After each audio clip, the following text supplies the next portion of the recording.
आचार्य प्रशिक्षण के माध्यम आयोजन किया जाता है।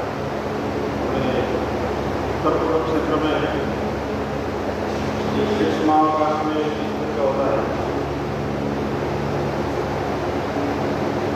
निश्चित पाठ्यक्रम रहता है। इसमें विभिन्न विषयों पर प्रशिक्षण होता है। इसमें योगाभ्यास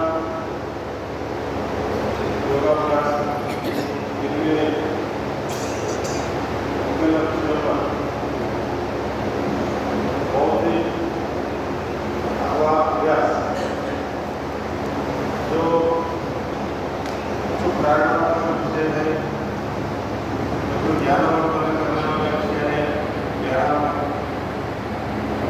और शिक्षा का कौशल से जुड़े विषय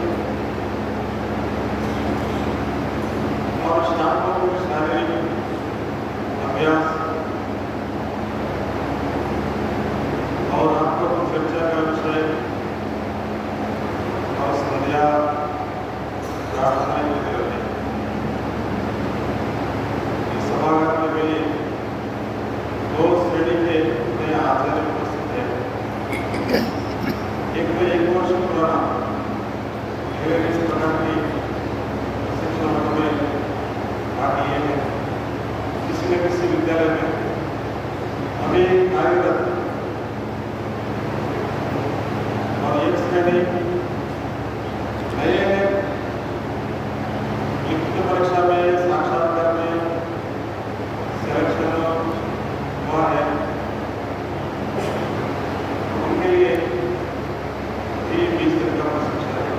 नवीन आचार्य एक स्थायी काफी जो विषय है और गुरुवार के बाद सत्र में भी जो विषय मैं लेने वाला हूँ, ये दोनों प्रेरणा के साथ जुड़े विषय हैं। इसमें बैठक के रूप में पूछताछ, चर्चा इत्यादि ज़्यादा नहीं रहता है। मेरा अनुभव से जो कुछ सीखा हूँ समझा हूँ,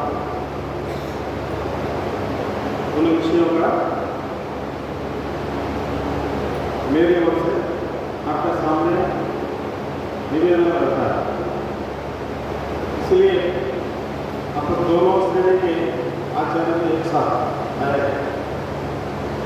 वही शिक्षण कौशल तो ऐसा नहीं हो सकता, वो अलग अलग ही करना पड़ेगा। कम संख्या में पुराने लोगों का लाभ चाहिए, नए लोगों का लाभ चाहिए। प्रेरणात्मक विषय एक साथ हो सकता है, इसलिए आप दोनों को एक साथ लाए। इस कामांश में विषय हिंदू संस्कृति की विशेषताएं,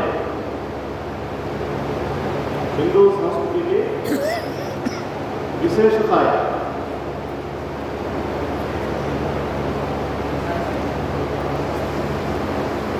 हिंदू संस्कृति की विशेषताएं।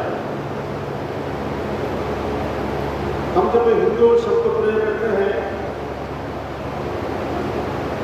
इसमें दो अर्थ आता है। हिंदू क्या है? मोटे तौर पर जब हम लेते हैं, ये हिंदुत्व, यह राष्ट्रीयता है, नेशनलिटी। इसमें मजहब से कुछ भी लेने नहीं है। 144 करोड़ जो भी इस देश में निवास करते हैं, इस सभी राष्ट्रीयता के परिप्रेक्ष्य में सभी हिंदू हैं। दूसरा है,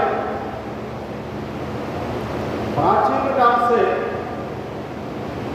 इस देश में है जो भूमिपुत्र सनातन स्वयं यही देश उनके लिए जन्मभूमि है, कर्मभूमि है, पुण्यभूमि है, सब कुछ। इस देश के अलावा उनके लिए कुछ भी नहीं है। ये प्राचीन काल से इस देश में रहते हैं। ये हिंदू समाज ऐसा कहा जाता है। ये हिंदू धर्म या सनातन धर्म,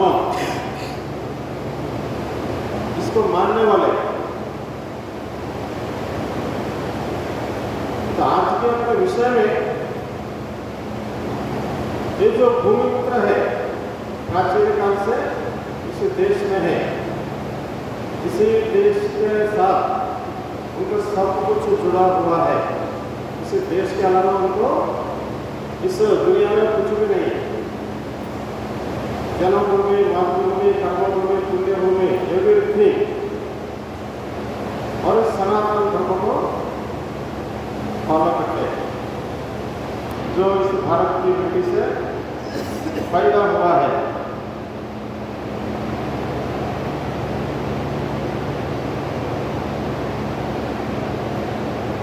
साधारण समाज में 3 शब्द प्रचलित हैं। एक तो प्रकृति, दूसरा है विकृति, तीसरा है संस्कृति।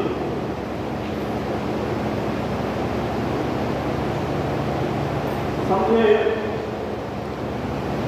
कभी हमको भूख लगता है, कुछ आहार ग्रहण करना है, स्वाभाविक प्रक्रिया है। जीव जंतु को करना रहता है, मनुष्य को करता है। जब भूख लगी है, अपना पास जो कुछ खाद्य सामग्री है खाएंगे।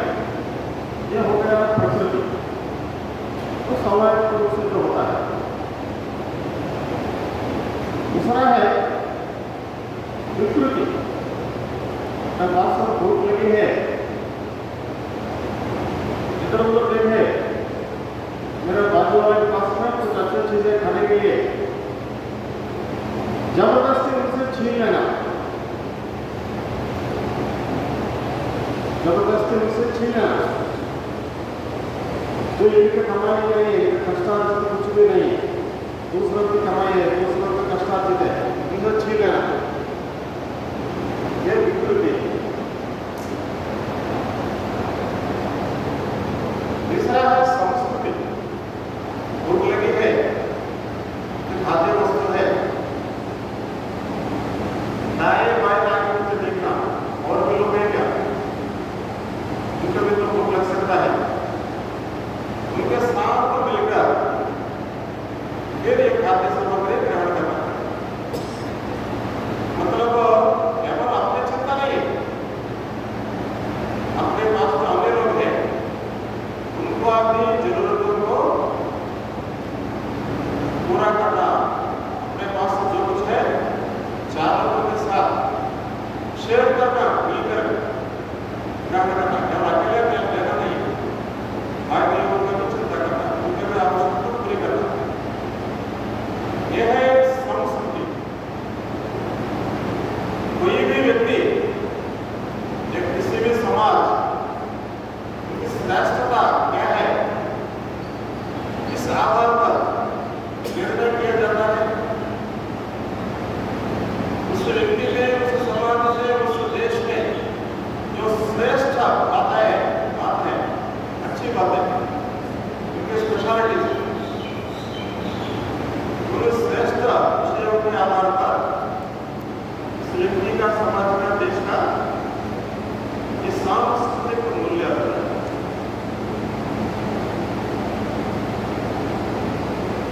अपने देश दुनिया का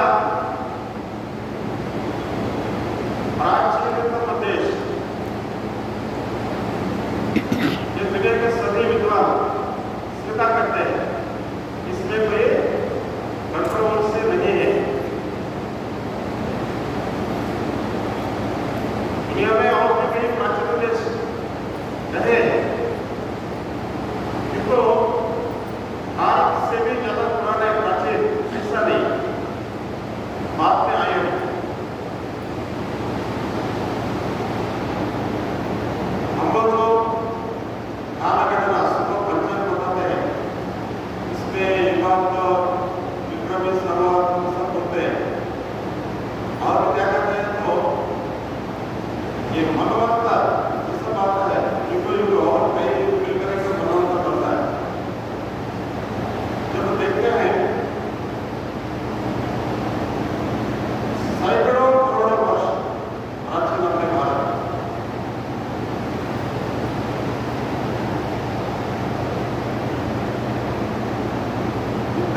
अपने भारत का